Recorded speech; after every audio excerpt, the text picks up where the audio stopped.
Hello, everyone. And on behalf of the Aurora Humanitarian Initiative, welcome to another installation of the Aurora Dialogues series, today in recognition and marking World Refugee Day. My name is Armine Afeyan. I'm the Executive Director of the Aurora Humanitarian Initiative. And today's a very special one for all of us here. Aurora exists to shine a light on the stories of humanitarians giving of themselves to support others. Much of this work is done in settings where violence causes population displacement, creating refugees.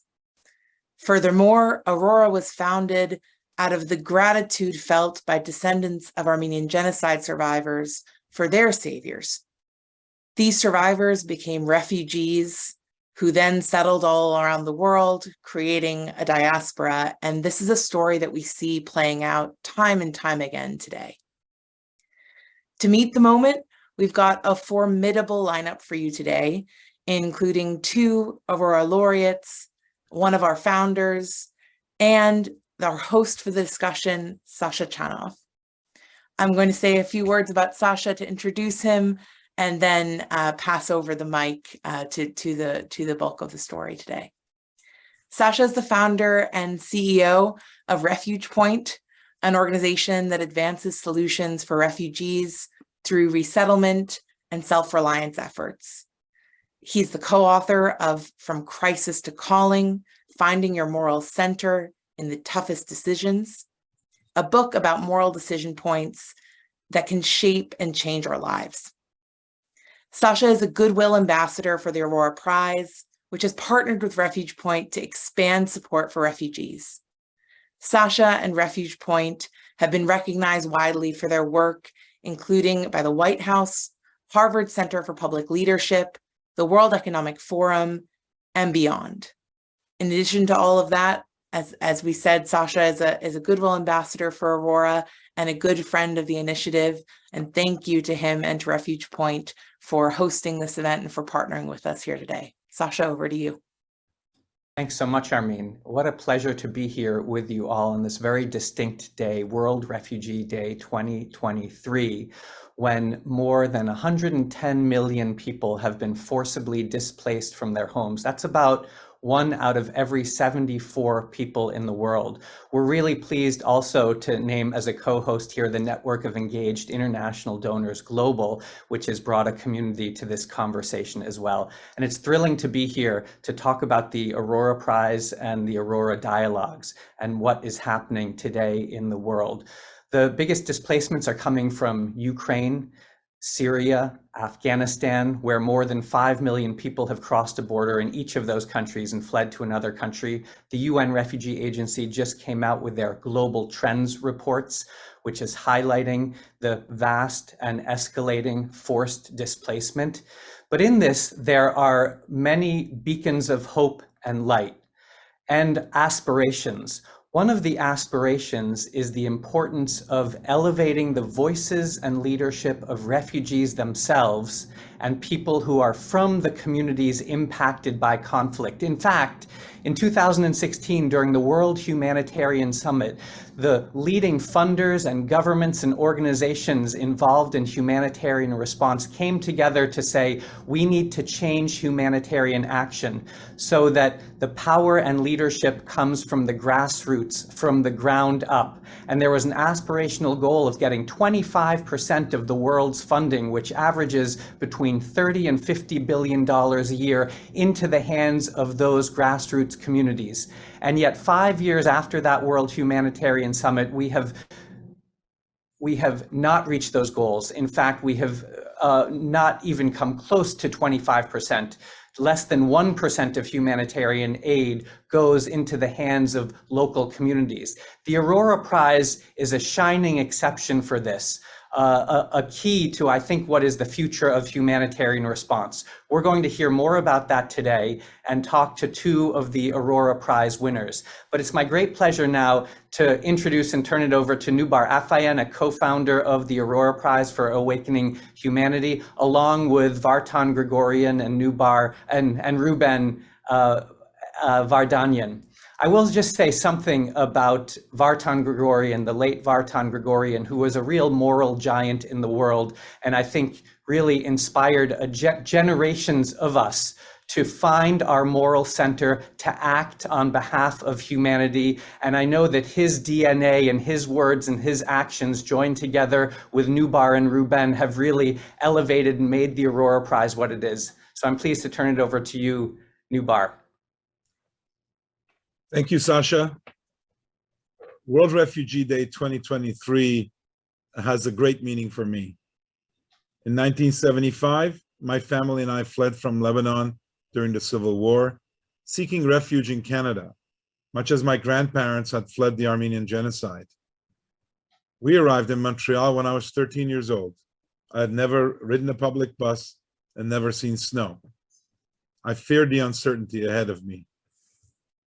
As I think back at the Civil War in Lebanon, and even more so the Armenian genocide, I mostly think of the long chain of ordinary people who helped my family and those of my grandparents along the way. It's hard to imagine how our family would have survived without them. It was these events that drove my decision to co-found the Aurora Humanitarian Initiative. When Ruben, the late Vartan Gregorian, and I came together in 2015, we asked ourselves, how should we recognize the centennial of the Armenian genocide? We talked about the 1.5 million lost lives. But we also found ourselves thinking a lot about those who made it possible for survivors to escape. It occurred to us that this could be an opportunity to recognize them, as well as to honor victims and survivors, but to focus not just on death, but also to celebrate life. The heroes of the genocide, those who stepped up, often at great personal risk, have their modern day corollaries in the heroes of today, individuals who embody resilience, courage, compassion, and perseverance. The Aurora Prize for Awakening Humanity seeks to amplify their work on a global level. Fittingly, Aurora Prize laureates have channeled more than half of their received awards to support refugees and internally displaced persons in countries and regions that include Bangladesh, DRC, Ethiopia, Iraq, Malaysia, Myanmar, Rwanda, Sudan, Yemen, and most recently in Artsakh and in Armenia. Our laureates are working in the most fragile situations, addressing the world's atrocities, and oftentimes they're working directly with those who've been displaced or forced from their homes. Aurora laureates, finalists, and the hundreds of people nominated for the prize each year remind us of the power of human bravery and compassion. They show us every day that even in the face of unspeakable darkness, the human spirit can triumph. At the heart of Aurora is the concept of gratitude in action. When you receive support in times of crisis, as I did, I believe you can best express your appreciation by paying it forward. This quickly snowballs to expand the circle of those working to save lives and those they are able to help. This philosophy is reflected in the Aurora Prize's unique model, where laureates select the beneficiaries of the prize money awarded. This virtuous cycle in which the saving and surviving results in yet more saving is one we celebrate and perpetuate with the Aurora Prize. It's also a philosophy we seek to carry with us in our life and our work. The kindness that my family experienced in a time of crisis taught me the importance of channeling the gratitude you develop for others into impact, through service, through philanthropy, in many other ways. Know that others who are on their journeys will need your help and support along the way. Foster a cycle of gratitude and altruism in action at a moment when the world urgently needs it. When talking about gratitude in action and its potential, my dear friend, Aurora co-founder Vartan Gregorian, liked to remind us that generosity has no expiration date. I don't think there's a better way to put Aurora's vision into words. While Aurora was initially designed as an 8-year commitment in remembrance of the 8 years of the Armenian genocide, we now feel we have a responsibility to do all we can to extend it to the point it can be fully self-sustaining. In this world of information overload, we have short attention spans that may tend to focus only on the latest news. We've witnessed this with Iraq, with Myanmar, with Syria, and now with Ukraine. As new conflicts erupt, The ongoing ones get less and less airtime and attention. But people continue to suffer, and we must remember them just as we committed to remembering the all too forgotten Armenian genocide. We realize that each of us acting individually may not be able to reduce violence, injustice, and persecution, which is why we've created this global movement. We are aspiring to awaken humanity to the tragedies of today and show the world that there is a way to address them and even prevent them if we work together and support those on the front lines. There should be no need for prizes like Aurora in the modern world. There's a famous quote from Bertolt Brecht's Galileo: "Unhappy is the land that needs a hero." But until that day comes, I'm hopeful that Aurora will continue to support those who stand as beacons of hope. Thank you. Noubar, thanks so much for those inspiring words and also for sharing something of your own personal story. I think that's such a key when we can share something of ourselves and see in ourselves what that can mean for others. It's my great pleasure now to introduce Jamila Afghani. She's the 2022 winner of the Aurora Prize for Awakening Humanity. I remember when Jamila was actually a finalist of the Aurora Prize a number of years, Jamila, before you actually won it. And I met you in Armenia and was so incredibly moved, inspired, and humbled by meeting you and talking to you about your work. Before we get into a conversation, we have a short video that we're going to show about your work. So we'll start that video now.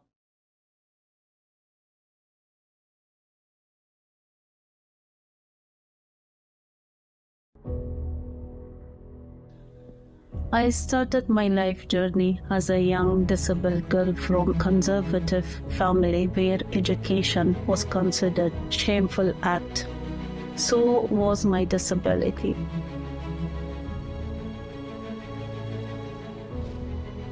Women face domestic violence all over Afghanistan. Women are not allowed to do any social activity, just like prisoners.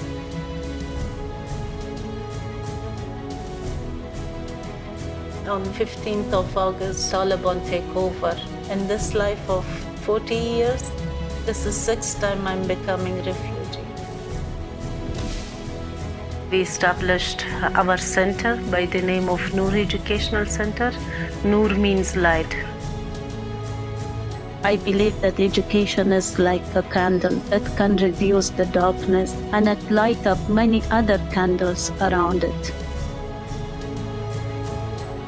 Jamila Afghani.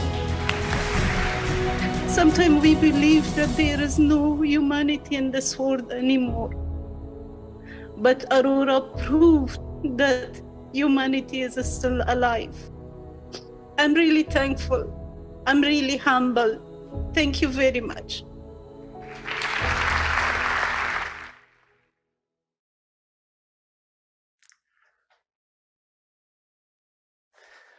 Welcome, Jamila. You made me emotional from the beginning.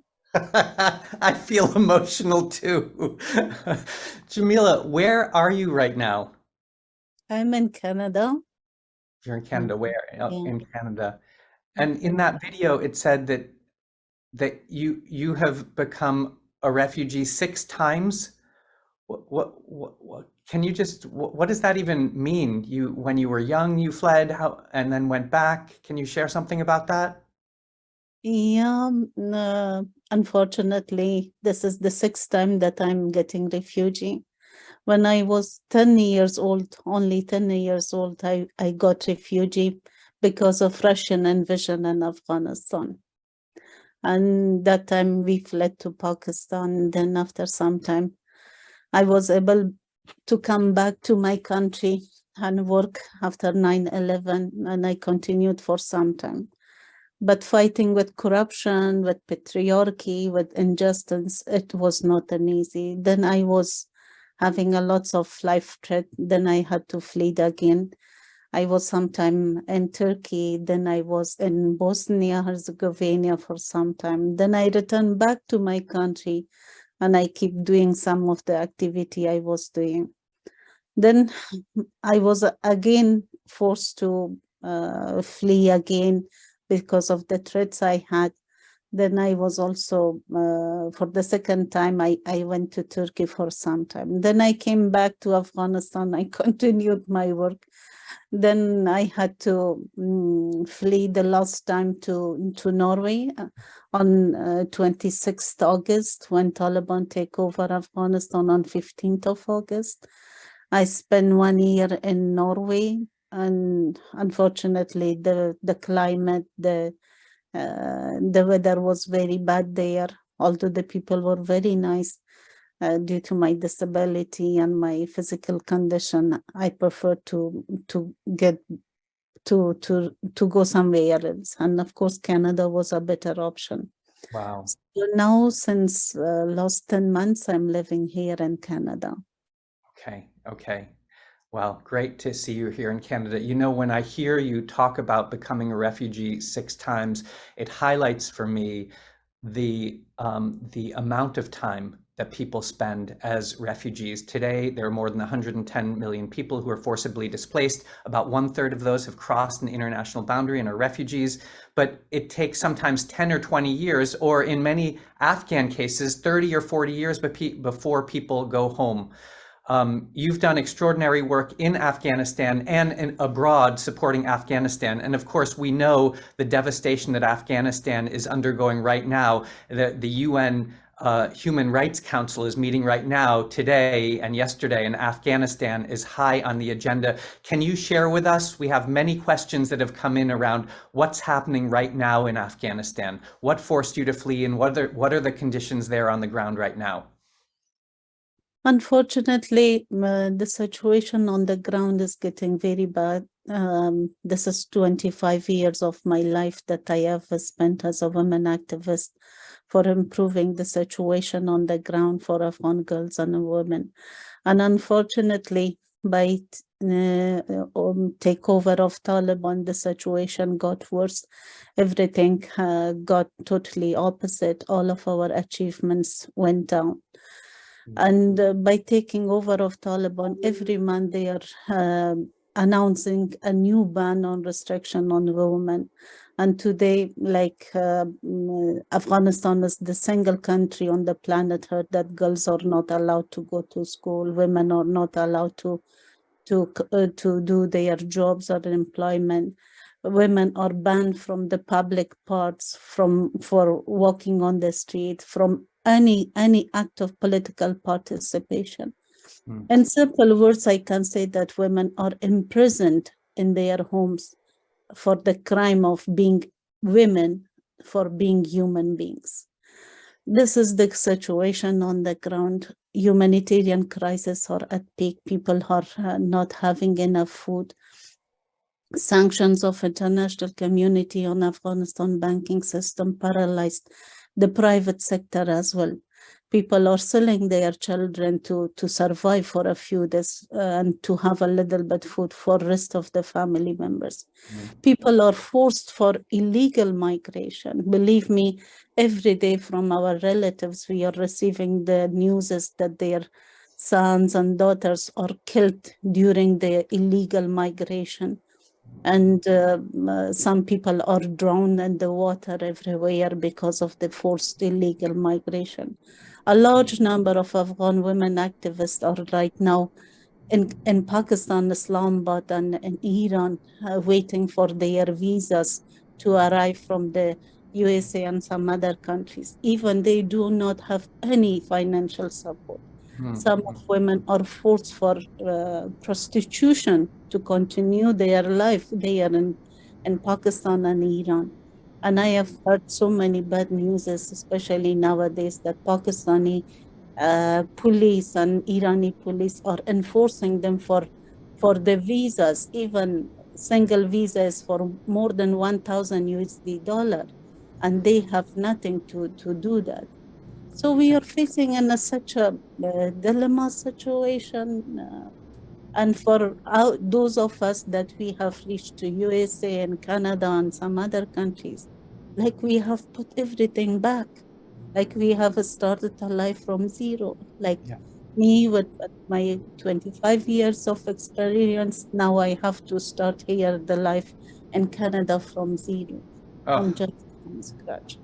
So my limitation was 2 minutes, but I have crossed. No, I no, no. couldn't make it shorter. Thank you, Jamila. What you've highlighted, in other words, is that women are essentially being erased from the political, economic, social, and cultural life in Afghanistan right now. And you've painted a really devastating picture of what's happening there. It is the single hardest and most devastating place in the world to be a woman or a girl without access to education. It's interesting you talked about Pakistan too, because RefugePoint, the organization I lead, is there helping refugees who have fled Afghanistan resettle to the US and other countries in collaboration with the UN Refugee Agency. But we know that the vast majority are stuck in Afghanistan, and the Noor Education Center, as you said, is a light in that terror and devastation. Can you tell us what you're doing and how you do that from afar with the Noor Education Center? I'm very much thankful to Aurora and to some of our feminist donor organization that keeps this candle to be lightened all the way. Although, unfortunately, as I mentioned about the situation on the ground, it's too dark, too bad. But still, we are keeping doing some of the activity. Those women rights activists and civil society members who are stuck inside Afghanistan and they are hiding from Taliban regime, like we are shifting them from one province to the other province. We are providing them some financial sources and some technical and humanitarian support for them until that they are getting some safer space to be protected from the clutches of Taliban. We are also providing a little bit financial and support to girls and women protesters who are standing against this bureaucratic regime. And also we are providing humanitarian support for those families who are breadwinner of the family. Women are the breadwinner of the family, and they do not have any male companion to support them financially. And also we are doing a lot of psychosocial wellness program for girls, for women, for those women who lost their jobs, who lost their family members, who lost their life income. And we are providing also a little bit small funding for women to start up their businesses, to be engaged in income generation activity, to at least have dignified income sources for themselves and for their families. Jamila, can I jump in? It strikes me that what you're doing is very nimble. It's changing with the changing situation on the ground. Is that right? Are you able to look at what's happening there, think about the people you're in touch with, and change what you're doing in order to address the emerging and changing needs that they have? You talked about women protesters and others. Is that something that you can do with the Noor Education Center? Yeah, of course, we are human beings. God has given us this capability of to be flexible with our environment and circumstances.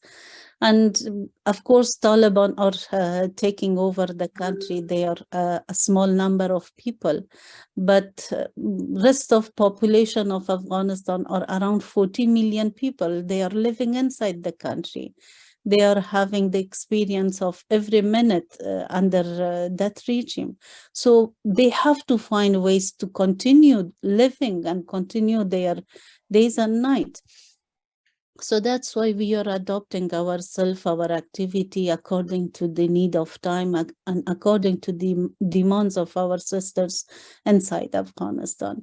And based on their needs, we are changing. And currently, like, as I said, education, employment, everything is banned on women and girls.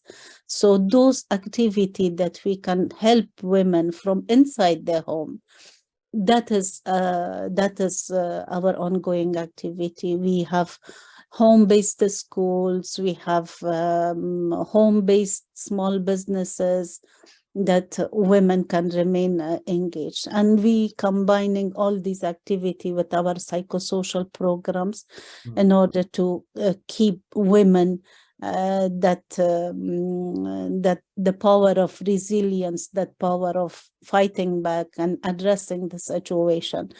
Unfortunately, one of our dear sisters committed suicide. She was a teacher. She was having 3 kids when she lost her job and when she had no school for her children. She committed suicide, and it was really shocking for all of us. Since then, we have started psychosocial wellness program as an important component of all of our activities on the ground. Thank you, Jamila. That's devastating to hear. We should take a moment to honor that person. I mentioned at the beginning of this conversation that $30 to $50 billion in aid goes to humanitarian response, but very little of that actually gets on the ground to people like Jamila.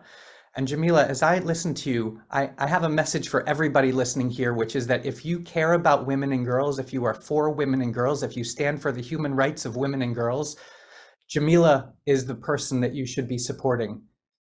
Very little aid can get into Afghanistan for a variety of reasons, but she's finding a way to do that in the most profound, nimble, and important and critical ways right now. Jamila, Thank you very much.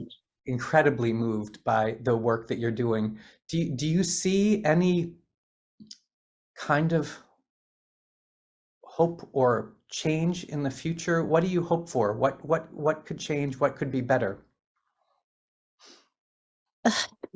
Although in this situation, to be honest, one of our sister yesterday in Human Rights Council said that Afghanistan has turned to the graveyard of hopes and wishes of Afghan girls and women.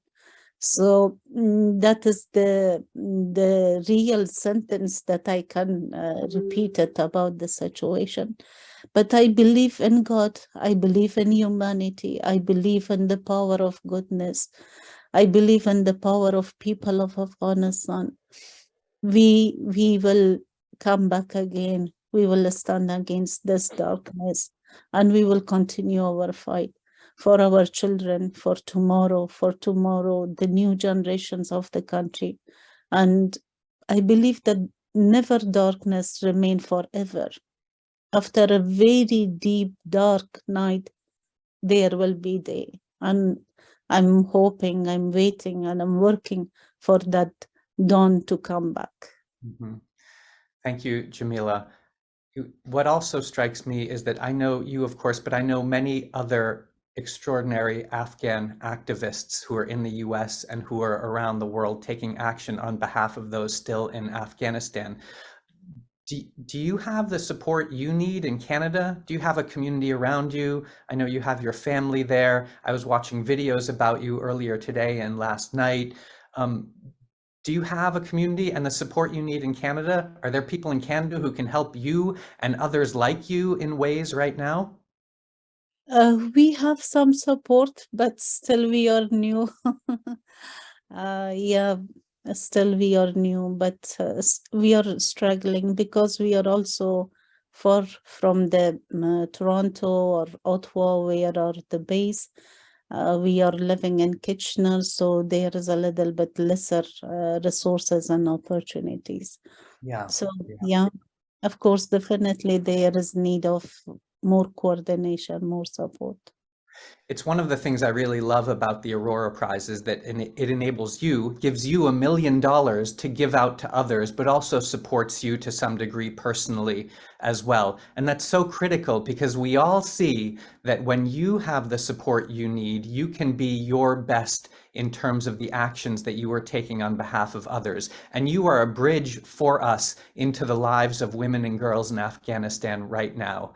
I'm just so grateful for you, Jamila. We're going to come back with some questions that people have, but do you want to share any parting thoughts at this moment right now? Yeah, I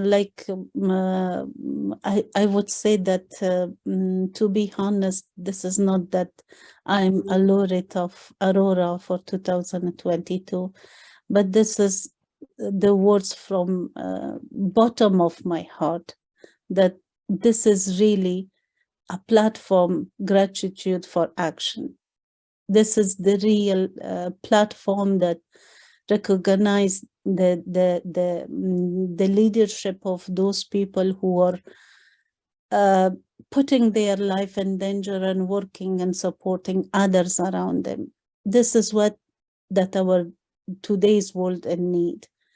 Otherwise, these political leaders, these warlords, those egoistic political leaders that wants to ruin the world with their power and with their force, they want to damage the world, destroy the world, and create more refugees, more hectic for the world. So this type of platforms and organizations are the candle of hope. We need all to put our effort into it. We all need to put our financial and technical support to them, and there is need of leaning our shoulder to each other to make this world a better place for all of us to live in peace of mind and peace of world. Thank you. Thank you, Thank Jamila. Stay with us because I'm going to come back to you with some questions, but it's my pleasure now to introduce and to bring into the conversation Mirza Dinnayi, the 2009 Aurora Prize winner.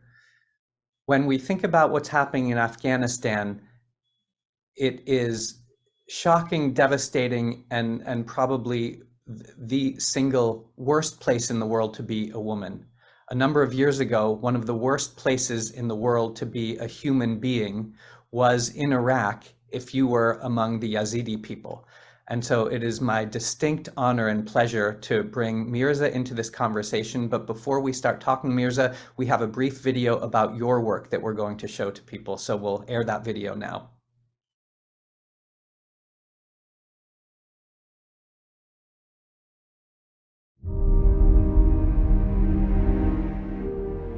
I am Yazidi human rights activist and defender. I'm head of a German-based humanitarian organization, Luftbrücke Iraq, which means Air Bridge Iraq.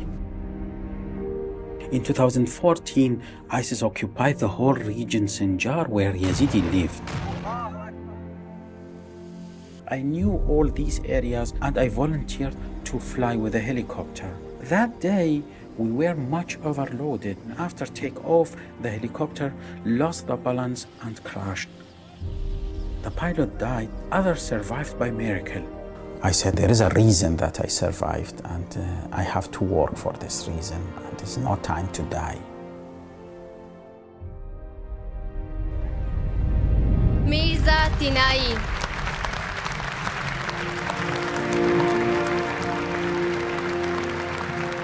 We have allocated our grant to the organization. We decided to implement a specific program for rehabilitation, social educational program for previous child soldiers who were suffering from the captivity of ISIS for several months and years.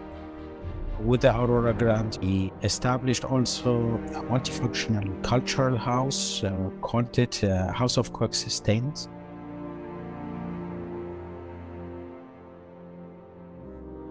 I have a dream to change the world so the genocide will never happen again.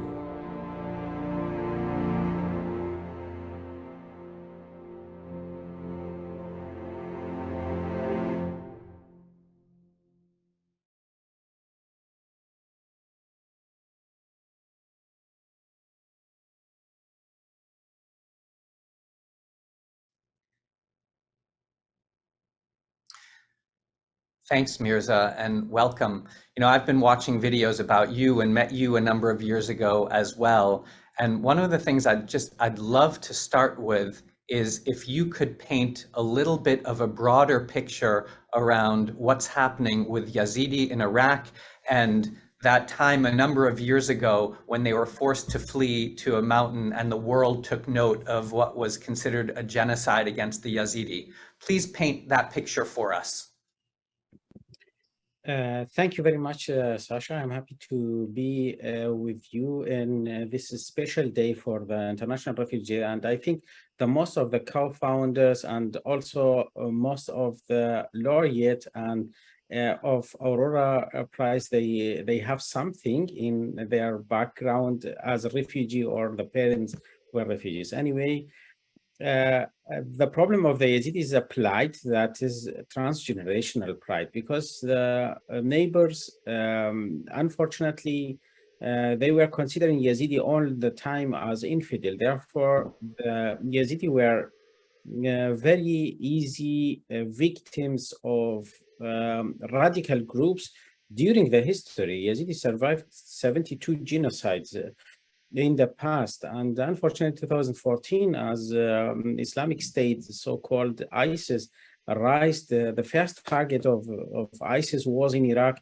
the Yazidi community, because they consider them as infidel and they treated them like 1,400 years ago. So they killed men, enslaved women and children, and the majority of the people escaped from Sinjar within the night to the mount. This was the most horrible picture that all the world woke up in the morning of 3rd of August, seeing that hundreds of thousands of the Yazidis are escaping from home without any reason to the mount, and many of them stuck on the plateau of the mount without food and water. This was the horrible pictures that we had in August 2014. Yeah, wow. And what actions did you take then in August 2014? And what led you to founding AirBridge? Well, AirBridge Iraq is actually a little bit older than that. In 2007, because some Yazidi villages were attacked by ISIS, by Al-Qaeda terror organization, and at that time they have killed more than 300 people in one place and injured about 850. And I started to help Iraqi children, the Yazidi children, and then after that we established the AirBridge Iraq, Iraq, for helping children from all parts of Iraq. In 2014, I was by chance in Erbil, and I was afraid that something will happen because ISIS occupied 10th of June Mosul province, which is the province, the capital of our province of Sinjar. Therefore, I was expecting that ISIS is going to attack the Yazidis. So I stayed in Iraq for a longer time because I knew something will happen and I have to be closer to my people. As I saw that all the people are stuck on the mount, I, together with many other people, we encouraged the Iraqi government to put some helicopters to build that bridge between Kurdistan and the plateau of the Sinjar Mount in order to evacuate women and children mainly. And I enjoy, although I don't have any military background, but I joined the team as volunteer because I knew every corner in the mount, and the Iraqi pilot, they didn't have that experience. And I had contact with all groups of the IDPs who stuck on the mount. And also, I used this channel to bring all the international journalists to the area in order to show the world what's going on the mount. We had almost 150,000 people on the plateau of the mount without food and water. Yeah, yeah. I remember that time well. Mirza, I'm very familiar with the situation of Yazidi in Iraq. In fact, RefugePoint has sent staff to work with unaccompanied children and help reunite them with family members in Canada. And it is so hard or impossible to explain the trauma that children who've been captured by ISIS face. And yet you're dealing with this every day in the work you're doing. Please tell us about the work that you are engaged with right now with Yazidi and other children to support them. Where I'm working actually since that time in different levels. One of them working with the Yazidi women survivors and children. We have, I was honored to be partner in a very special program from the state Baden-Württemberg in Germany. We have in 2015 relocated 1,100 women and children who were victims of ISIS to Germany. It was a unique program called Special Quota for the vulnerable women and children. But since that time, because I have interviewed 1,300 people in 2015 alone, so since that time, I stuck in this place with those people, with mentally and morally. So therefore, I couldn't even leave the situation, although I got myself traumatized because of all these pictures that I saw, all these stories I heard. And since that time, I work in different programs, sometimes lobbying for the Yazidi issue, for the recognition of the Yazidi genocide. On the political level, we try to defend the minority rights, the rights of not only the Yazidis, but also the other small minorities of Iraq to get their rights. I work for the survivor for previous child soldiers who have been forcibly enslaved by ISIS and indoctrinized by ISIS. And recently we are working for the promoting of peace of coexistence. Thank the Aurora Prize that and the money of the Aurora Prize that we have allocated to build a special center in Sinjar for this reason. Mm-hmm, mm-hmm. I was watching a longer video of you, and in fact, I'd just like to highlight to everybody that there are videos of both Mirza and Jamila longer than the ones we've seen today. And I would encourage you to go to Aurora Prize Facebook page and look at those videos after this conversation so you can understand a little more about what they're doing. But Mirza, in one of those videos, it highlighted you at the UN Human Rights Council talking about the needs of Yazidis and lifting the torch on behalf of your people. And it's so important. I see that you're both active politically, in a sense, trying to engage the world, but also directly with people on the ground. It also strikes me today that President Obama actually is on his way to Greece to speak at a mental health conference right now, hosted by the Stavros Niarchos Foundation, because mental health among those who are impacted by crises and those like you who are engaging is so critical. What do you do to keep up and support your own mental health and those of the people you're working with? I joined this the Human Rights Council meeting while I was just survived the helicopter crash. I think 10 days after that, and was 1st of September 2014. And I spent 1 week in the hospital, and I was in wheelchair and went to the Human Rights Council in order to give the statement about the situation of the Yazidi.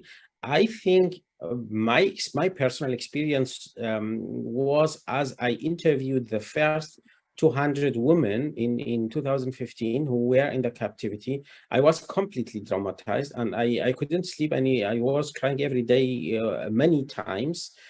But in one point, I had to decide whether to withdraw and go to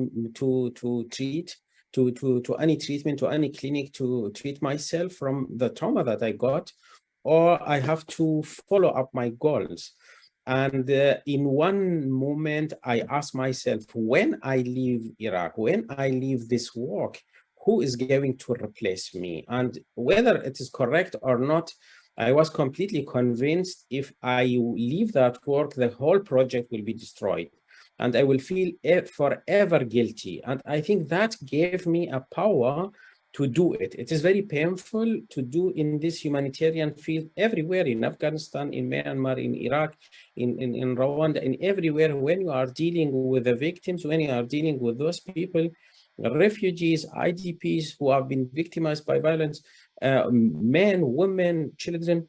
You got this trauma, and you have somehow a connection, spiritual connection with those victims. And whenever you try to escape from, just like a one-way street, when you try to stop that way and escape from that, you feel yourself guilty, because you say, I have a measure, I could do something more, and now I leave the people behind. So I think this was a kind of self-treatment that I did, and I am happy it was successful to do that. I am not sure that I am completely treated from this trauma, but I think I can live with my pain. Mirza, your actions inspire me and inspire others, so many others, but I think one of the important things that we have to recognize today, and I want to bring this up to a global level for the moment, is that there's so many people who are forcibly displaced, but there's so many people who are also doing something about it, right? If you think about people trying to cross into Europe through Greece, so many people in Greece actually stepped up to help those people. If you think about Ukrainians fleeing into Poland, so many Poles opened their homes to those Ukrainians. We're seeing the same kind of momentum in the US when more and more people are raising their hands and saying, I want to sponsor refugees to come here.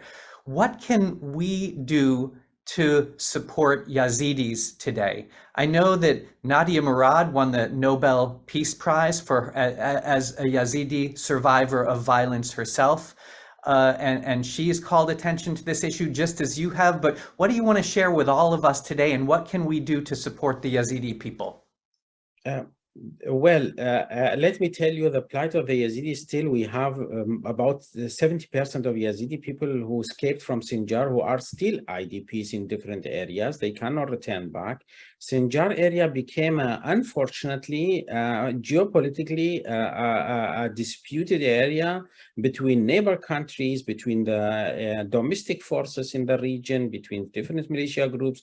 So I have a call for the international community to be more engaged in order to bring peace in that area and in order to bring stability, to rebuild that area. This is on the political international level.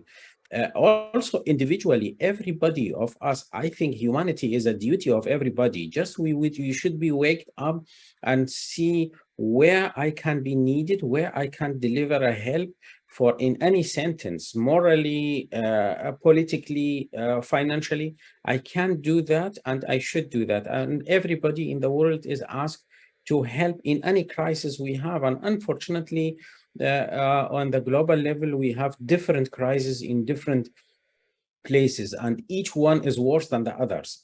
So unfortunately, the situation of the Yazidi, even 9 years after the genocide, 13 countries have recognized the Yazidi genocide, but on the practical level, the need is so huge, the damage is so huge, and whatever you are doing is just like you put a drop of water on a hot stone. Mirza, you highlighted that there is now more and more forced displacement around the world, which actually just highlights the importance of your work, because you are focused on Yazidi specifically. You will continue to draw attention to them. Thank you for all those words and your actions and everything you do to inspire us. We have so many questions coming in. And so I'm going to try to get to a couple of them. I think I want to ask each of you one question right now, because we only have a few minutes left here. But Mirza, I think I'll go to you with the first question, which is, how can we promote the long-term recovery and resilience of communities affected by humanitarian crisis beyond the immediate relief efforts? And if you could just take a couple of minutes to share some thoughts about what can we do to promote long-term resilience? Well, I think transitional justice is a very good term to be implemented everywhere when we have these kind of crises and problems. And transitional justice, you know, we have different visions about transitional justice, how you can bring peace and stability and coexistence on the ground of ruin. So you need engagement from both parties, both communities who supposed to be perpetrators, communities who supposed to be victims. Definitely not all the community is perpetrator, and also not the other community completely are victims. But if you generally speaking, we need a reconciliation based on that, on the justice, based on brotherhood and coexistence, and promoting that. And this is sometimes you go against a blocked wall.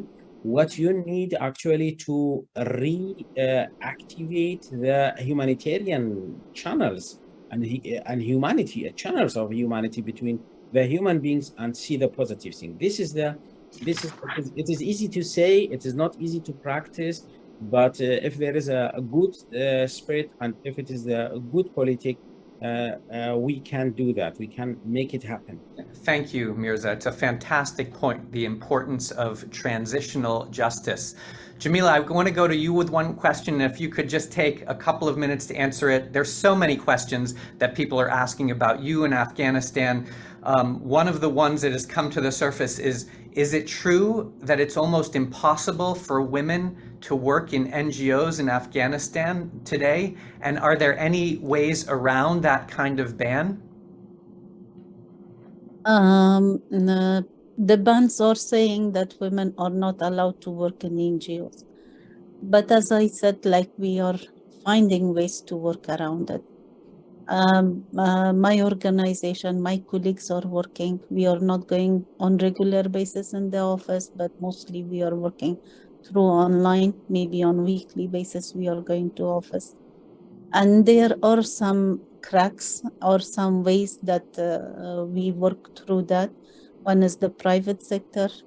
Taliban are understanding that beside their political agenda, money is also important.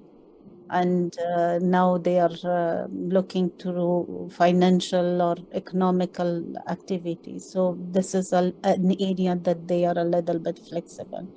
And also health sector is completely open. There is very little restriction on health sector. So our psychosocial health program is also registered under the health section. So we have these small windows that we continue our work through that. Thank you. That's such a great and important lesson, I think, to think about the private sector and what the private sector can do. We're seeing that the private sector has actually engaged in many different ways to support in humanitarian circumstances right now. That's a wonderful, wonderful piece of advice. I'm going to turn to each of you for 30 seconds now. Mirza, 30 seconds, last words. What do you want to share with the world today? I think we have to stop all this tyranny against any group. We have to go back to the roots of the humanity everywhere in order to have a better space, a peaceful space for coexistence. Great. Thank you. Jamila, over to you. 30 seconds. What else do you want to share with the words? And I love how both of you speak. So powerful, so articulate, and so important for everybody to hear. Stand with humanity, stand with women and girls of Afghanistan and everywhere, not by words, but by your actions. Mm-hmm. Thank you. Thank you. It's such an important conversation. This is a day to recognize the work of Jamila and Mirza, their extraordinary organizations, and the opportunity to elevate their voices that the Aurora Prize brings. Jamila, you spoke about how the Noor Education Center is a candle, and it brought to mind some words that I found when I was writing a book about moral decision points that can shape and change our lives. And I wanted to just share a quote with you from a sociologist. That quote is that the moral sense is not a strong beacon light. It is rather a small candle flame, flickering and sputtering in the strong winds of power and passion, greed and ideology. But brought close to the heart and cupped in one's hands, it dispels the darkness and warms the soul. What the Aurora Prize does is that it elevates that small candle flame that's flickering and sputtering around the world into a strong beacon light, so that all of us can hear the voices and see the actions of people like Jamila and Mirza and the other Aurora Prize winner who are standing in some of the most brutal circumstances in the world, supporting those who need attention the most and raising attention for them to the world. With so many people forcibly displaced and perhaps 1 billion, some estimates say, by 2050 because of climate change and other factors, we need more Jamilas, we need more Mirzas, we need more Aurora Prize humanitarian winners. But more broadly, we each see that we can take action today to do something to support others who have been forcibly displaced through no fault of their own. If you continue to watch what the Aurora Prize does and where it goes, you will see the great leaders that emerge today that can inspire us all. I'm really grateful that we came together today for this important and unique conversation on World Refugee Day, and I hope you all engage in the way that makes most sense for you. Have a wonderful, wonderful day. Thank you so much.